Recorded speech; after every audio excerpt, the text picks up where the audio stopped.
Hello mga kamami! So ito na nga dahil usong-uso ngayon itong sinigang na corned beef.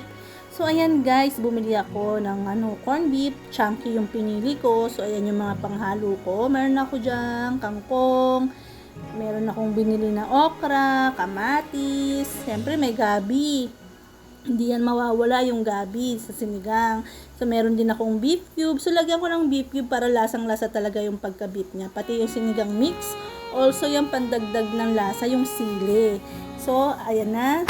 So, very curious ako kung ano ba talaga ang lasa ng sinigang na corned beef na yan. So, una, ginawa ko, hiniwa ko muna tong mga kamatis. Yan, medyo malalaki lang naman yung hiwa ko. So, hindi ko na siya pinino. And then, yung next natin, yung ating onion or sibuyas. Malalaki na lang din yung hiwa na ginawa ko dyan.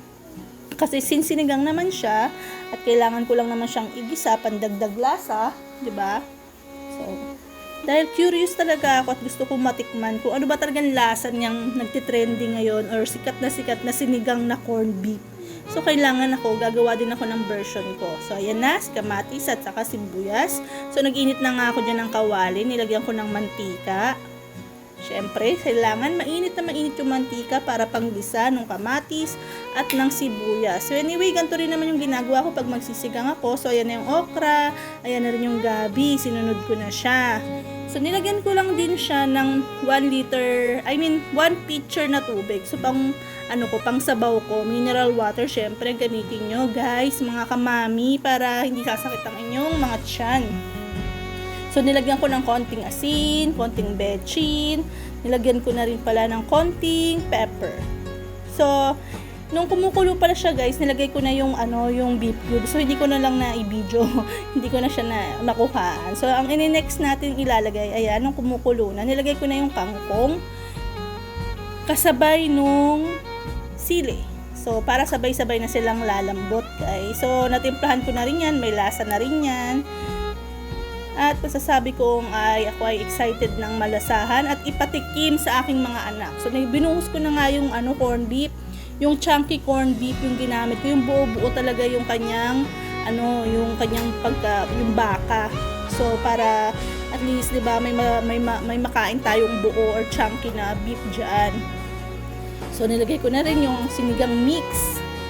So, yung maliit na pack lang siya, maliit lang siya na lagayan ng sinigang mix yung ginamit ko dyan para hindi naman sobrang asim. Kasi konti nga lang yung nilagay kong sabaw kasi nga para hindi naman siya sobrang madami, 'di ba? Kasi yung ginamit ko naman na corned beef is isang buong malaking lata. So, at konti lang naman kaming kakain. So, ayan, kumukulo na siya guys at may lasa na rin 'yan. Maya-maya ay akin na. So, tikiman time!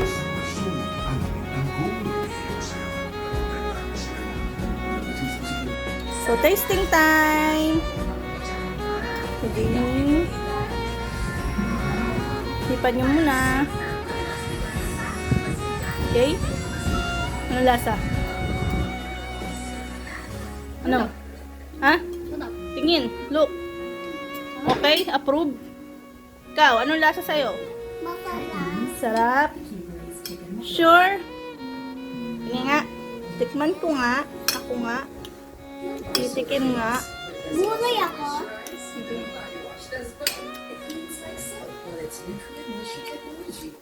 Sarap nga. Okay. Approve? Approve. Nagulay Ikaw? ako. Approve? Masarap ba ang anong luto yan? Sinigang corned beef. Okay, aprobado sa aking mga kiddos. Bye! Okay, ito na yung aking panganay.